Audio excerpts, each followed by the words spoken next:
Salut à toi public. Dans cette vidéo, nous allons traiter du référentiel en mécanique. Alors, je te donne directement la définition d'un référentiel. Un référentiel, c'est un repère, tel que tu peux l'utiliser en maths avec OIJ ou OXY, et une horloge pour pouvoir se repérer dans le temps. Alors, on va commencer cette vidéo par une petite animation, histoire de comprendre la nécessité d'un référentiel.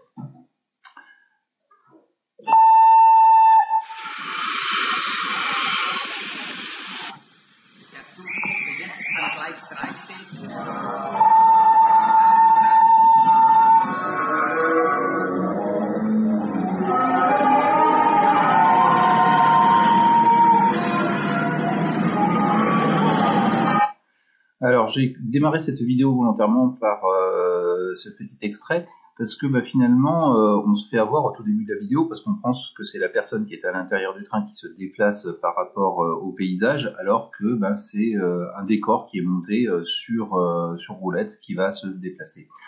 Donc, l'idée, c'est, lorsqu'on va avoir un référentiel en mécanique, ce référentiel, il va nous permettre de décrire un mouvement. Si on prend un train qui circule à vitesse constante devant des immeubles 15 minutes après son départ, on peut avoir deux points de vue différents. Il y a le point de vue des personnes qui sont à l'intérieur du train, qui sont immobiles par rapport au train, et le point de vue des personnes qui sont à l'extérieur. Alors là, j'ai posé plusieurs questions dans ce document. Alors ce document, Paul et Louis sont assis dans le train qui roule à 20 mètres par seconde, excuse-moi. Paul est-il en mouvement par rapport à Louis? Non, évidemment, ils sont assis dans le train, ils sont mobiles l'un par rapport à l'autre. Et quand je dis l'un par rapport à l'autre, c'est déjà que j'introduis cette notion de référentiel. C'est-à-dire que Paul est immobile par rapport à Louise. Donc Louise sera le référentiel. Paul est-il en mouvement par rapport aux immeubles? Là, évidemment, il est en mouvement. Louise également est en mouvement par rapport aux immeubles.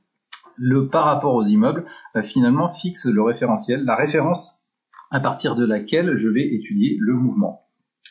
Par rapport à qui ou à quoi la vitesse du train est-elle donnée? Alors la vitesse du train, le train, on peut considérer qu'il est immobile par rapport à Paul et Louise. Il ne bouge pas par rapport au train et le train ne bouge pas par rapport à eux. En revanche, ce train, il se déplace dans le décor et la vitesse du train, quand elle est donnée ici, elle est donnée par rapport aux immeubles qui sont présents sur l'extérieur. Alors, qu'est-ce qu'il faut retenir de ça? C'est que pour définir en mécanique et commencer un exercice de mécanique, il faut déjà définir le système. Qu'est-ce qu'on étudie? Est-ce qu'on étudie Paul? Est-ce qu'on étudie Louise? Est-ce qu'on étudie les immeubles? Ou est-ce qu'on étudie le train? Donc, définir le système, c'est un corps ou un ensemble de corps.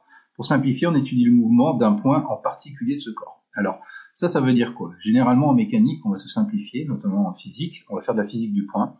Et on va ramener Paul à son centre d'inertie, son centre de gravité, c'est-à-dire qu'on va juste étudier le mouvement du centre de gravité d'un objet.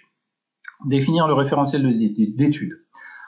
Choisir un référentiel, c'est choisir une référence, c'est-à-dire un repérage de l'espace ainsi qu'un repérage dans le temps. C'est ce que je te disais au début de la vidéo. Il faut des axes, O, X, Y, et une horloge. Pour le repérage de l'espace, on prend généralement un repère orthonormé, axe perpendiculaire et de même unité de longueur. Et pour le temps, on va prendre classiquement une horloge.